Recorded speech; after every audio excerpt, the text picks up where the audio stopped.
Hello नमस्कार सभी दोस्तों का स्वागत है आपके अपने प्लेटफॉर्म माइंड मैप पर।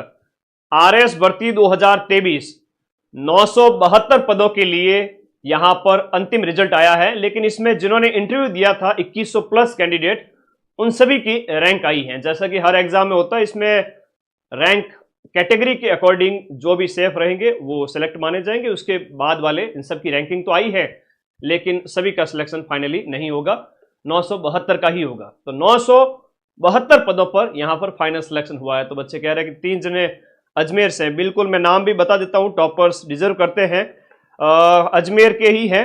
नंबर 1 पे है कुशल चौधरी, नंबर 2 पे अंकिता पाराशर और तीसरे पर है आपके परमेश्वर चौधरी। तीनों ही अजमेर से हैं और बहुत बहुत बधाई सभी को जो भी सिलेक्ट हुए हैं। ये जो पीडीएफ फाइनल आई है आज ही, अभी जस्ट रात्रि को जब मैं ये वीडियो बना रहा हूं 15 अक्टूबर को, हर एक 2100 प्लस कैंडिडेट जिन्होंने इंटरव्यू दिए थे उन सभी के रोल नंबर हैं, सामने कैटेगरी है और रैंकिंग लिखी हुई है। तो पहले यहां पर सबसे पहले जो दी हुई है वो आपके शेड्यूल एरिया की है, उसके बाद में नॉन शेड्यूल एरिया की। तो ये रैंक आपकी लिखी हुई है सामने। जिन्होंने भी इंटरव्यू दिए थे पीडीएफ मैं टेलीग्राम पर भेज रहा हूं, आप तक आई गई होगी। आप सभी को बहुत बहुत बधाई। और एक बार फिर से एक बात कहूंगा, आरएस कि जब आप तैयारी कर रहे हो, रिजल्ट देखोगे तो इनकी चका वो एक, अभी ये सब हाईलाइट में आ गए, इससे पहले तो आप लोग इनको जानते नहीं थे। बहुत बड़ी बात बताऊंगा, चलिए आइए बात करते हैं इसके ऊपर। अभी तो सिर्फ पीडीएफ आई है, अंक अभी डिक्लेयर नहीं होंगे। अंक है वो कुछ दिन बाद में आएंगे ना, आरपीएससी की साइट पर अंक है वो आपके कुछ दिन बाद में। तो अभी अंक हम आपको नहीं बता पाएंगे, वो थोड़े दिन बाद में आएंगे, उसमें टेलीग्राम में शेयर कर दिए जाएंगे। आरएस जो कि राजस्थान में सबसे बड़ी नौकरी, सबसे बड़ी प्रशासनिक नौकरी और एक प्रतिष्ठा का पद अपने आप में हर कोई बनना चाहता है, तैयारी करता है। लेकिन जब आप इसकी तैयारी करो तो एक चीज ये याद रखना कि शुद्ध रूप से 1.5 से 2 साल दीजिए, शुद्ध रूप से 1.5 से 2 साल दीजिए। उसमें आप 1 से 2 अटेम्प्ट में अच्छा कर पाते हैं तो वेल एंड गुड है। आपकी फाइनेंशियल कंडीशन ठीक है घर परिवार की, तो आप इन्वेस्ट कर सकते हैं और टाइम को। Other than one day exam पर हमेशा फोकस रखिएगा। मेरा आपसे आग्रह है कि यहां पर जो 972 कैंडिडेट सिलेक्शन लिए हैं, लेकिन जब एग्जाम में फॉर्म भरे जाते हैं, 7 से 8 लाख फॉर्म भरे जाते हैं, उनमें सीरियस रूप से कहूं तो लगभग कुछ हजारों की संख्या में बच्चे बहुत डेडिकेशन के साथ तैयारी करते हैं। तो आप लोग भी करें, अच्छी बात है, लेकिन एक विकल्प के रूप में एक समय निकल जाने के बाद में हमेशा याद रखना, वन डे एग्जाम पर फोकस रखना ही पड़ेगा। और आप वन डे एग्जाम में बढ़िया करें, सिलेक्ट हो जाए, उसके बाद भले 40 साल की एज तक तैयारी करते रहे, कोई दिक्कत नहीं। विशुद्ध रूप से बेरोजगार रह करके आप 10 से 12 साल नहीं दे सकते। बढ़िया तैयारी करें। मैं तो कहता हूं आप फ्रेशर हैं तो 2-2.5 साल शुरू के दीजिए, इसको 2 अटेम्प्ट दीजिए, बढ़िया दीजिए और बढ़िया तैयारी के साथ दीजिए। प्री में हम बात करें तो माइंड में आपने आपको बहुत बेहतरीन गाइडेंस दिया। मैं बहुत खुश होता हूं जब डिप्टी बने हुए है ना, डीएसपी बने हुए कैंडिडेट कई बार मिलते हैं, कहते हैं कि सर हमने आपके प्री में वीडियोस देखे थे। आरटीएस बने हुए कैंडिडेट मिलते हैं, कहते हैं, तो हमने उस स्तर पर गाइड किया था आप लोगों को। मुख्य परीक्षा में अभी हम पहला ही बैच लेकर आए थे, वो बैच चल ही रहा है और इंटरव्यू गाइडेंस प्रोग्राम हमने नहीं चलाया था। धीरे धीरे कोशिश करेंगे कि एक बड़ी टीम हम भी क्रिएट करें और आप लोगों के लिए गाइडेंस उपलब्ध करवाएं। और मुख्य परीक्षा में जहां तक बात है, 800 नंबर का पेपर होता है। ये जब कल 2 दिन पहले जब रिजल्ट आया था आरएस 2024 का, 800 में से 208 नंबर की कट ऑफ गई है। ये टोटल नंबर जो होते हैं 900 में से आते हैं। 4 पेपर होते हैं आपके 200 मार्क्स के, और इसमें लास्ट 100 नंबर का जो आपका इंटरव्यू हो जाता है। टोटल 900 में से आपकी यहां पर रैंक आती है। अब इस बार 2024 में से मैं आपको बताऊं तो जनरल की कट ऑफ 208 गई है, उसमें इंटरव्यू के ऑन एन एवरेज 50-60 नंबर जोड़ दीजिए तो मान के चलिए 200 आपके 60-70 पर फाइनल जो है, कहते हैं ना कि जनरल कैंडिडेट की अच्छी रैंक भी आ जाएगी, 270-75 उसके आसपास। तो ये चीज आप लोगों को समझनी है, इसकी हकीकत कि 900 में से इस बार जो सिलेक्शन लेंगे 2024 में से, इस बार की मैं बात करूं, ये 2023 का रिजल्ट है। अभी 2024 वाले की अगर मैं बात करूं, ये 2000 आज जो रिजल्ट आया है वो 2023 का है, ठीक है। और ये तो बहुत अच्छी बात है कि आरपीएससी सही मोड में चल रही है, वरना पहले तो ऐसा हुआ करता था कि 5 साल में एक आरएस की भर्ती है वो संपन्न होती थी। देखते थे 2015 के आसपास, उसके आसपास, उससे पहले की, उससे बाद की एक भर्ती को देखो 5-5 साल लग जाते थे। अब तो अच्छा है कि हर 2 साल 1.5 साल में संपन्न हो रही है। और नई आरएस भर्ती भी जल्द आएगी, मान के चलिए दीपावली के आसपास, उसके बाद में आपको नया नोटिफिकेशन देखने को मिलेगा। और इसका जो पेपर है मान के चलें आपके फरवरी मार्च के आसपास आरएस प्री आपको देखने को मिलेगा, ठीक है। जहां पर पिछली बार हमने आपको पढ़ाया था और 115 के लगभग 150 में से प्रूफ भी दिए थे। मुख्य परीक्षा में हमने शुरुआत ही की थी, उसका मैं दावा नहीं कर सकता और नहीं मैं कहूंगा, लेकिन आज धीरे धीरे हम उसमें और बेटर करेंगे। मुख्य परीक्षा में 800 में से 80 क्वेश्चंस के जो 80 मार्क्स भी कोई कोचिंग मिला पाई हो तो बहुत बड़ी बात थी पिछली बार, इस बार भी। तो मुख्य परीक्षा में आप ज़्यादा से ज़्यादा सेल्फ स्टडी और थोड़ा सा आंसर राइटिंग का प्रैक्टिस खुद करें, ज़्यादा समय बर्बाद करने की बजाय कि कोचिंग्स के ज़्यादा नोट्स से आ जाएंगे, ऐसा नहीं है। आरपीएससी अपना ट्रेंड चेंज कर रही है, हकीकत समझ के चले।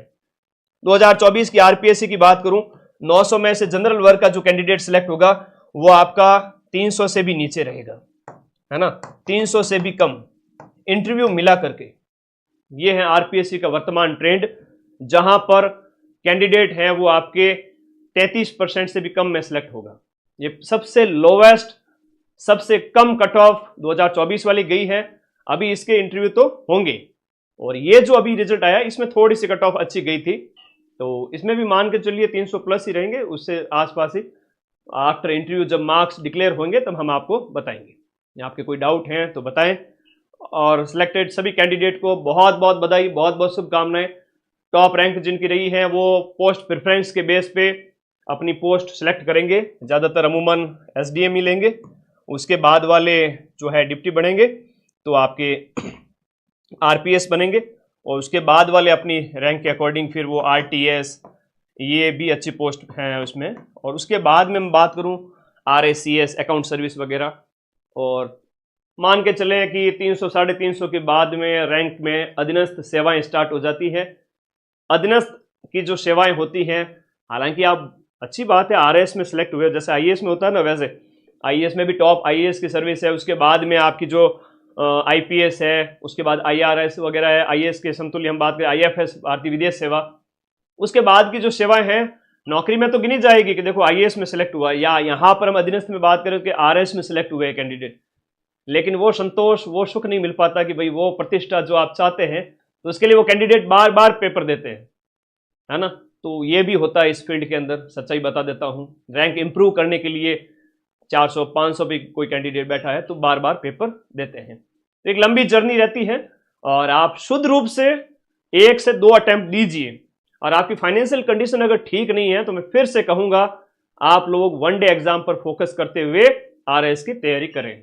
ऐसे कई सारे उदाहरण हैं जिन्होंने वनडे एग्जाम में पटवार एग्जाम को निकाला है, सब इंस्पेक्टर एग्जाम को निकाला है, और उनकी ज्वाइनिंग में रहते हुए आरएस में टॉप रैंक लेके आए हैं, इस भर्ती में भी और पिछली भर्ती में।